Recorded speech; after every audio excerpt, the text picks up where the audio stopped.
as you said, it has been a historic year at the Department of War.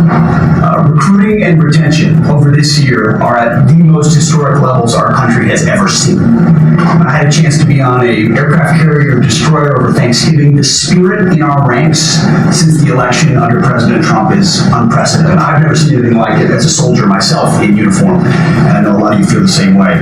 We've ripped out the DEI and the political correctness. It's all merit-based at the department. Getting back to basics: accountability, training, readiness, lethality, and that's reviving that spirit. Mr. President, we're rebuilding the military, historic investments. I just took briefings on the Golden Dome and F-47, next generation capabilities that are going to make sure that for generations to come, America has the most powerful, most capable, most lethal military in the world, which you have rebuilt once and we're rebuilding again. And then we're reestablishing deterrence and credibility. If you look at what happened, we deal with every day the outcome of what happened in Afghanistan, the debacle under Joe Biden. We just dealt with it in the streets of Washington, D.C.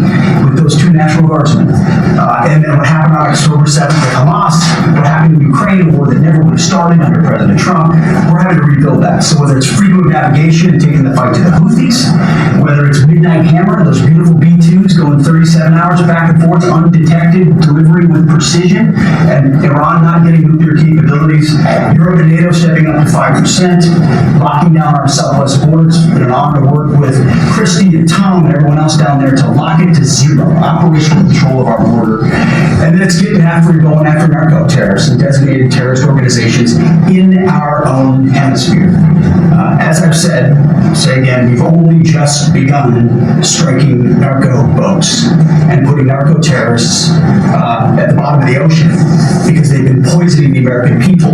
And Joe Biden tried to approach it with kid gloves and allow them to come across the border. Cartels take over community, 20 million people, hundreds of thousands of Americans poisoned. And President Trump said, no, we're taking the gloves off. We're taking the fight to these designated terror organizations, and it's exactly what we're doing. So we're stopping the drugs, we're striking the boats, we're defeating narco terrorists, and we're setting up. You may say one thing, that drugs coming in through the city by sea are down 91%. And I don't know who the 9% is. I'm not sure either, sir. But down 91% by sea. We've had a bit of a pause because it's hard to find boats to strike right now.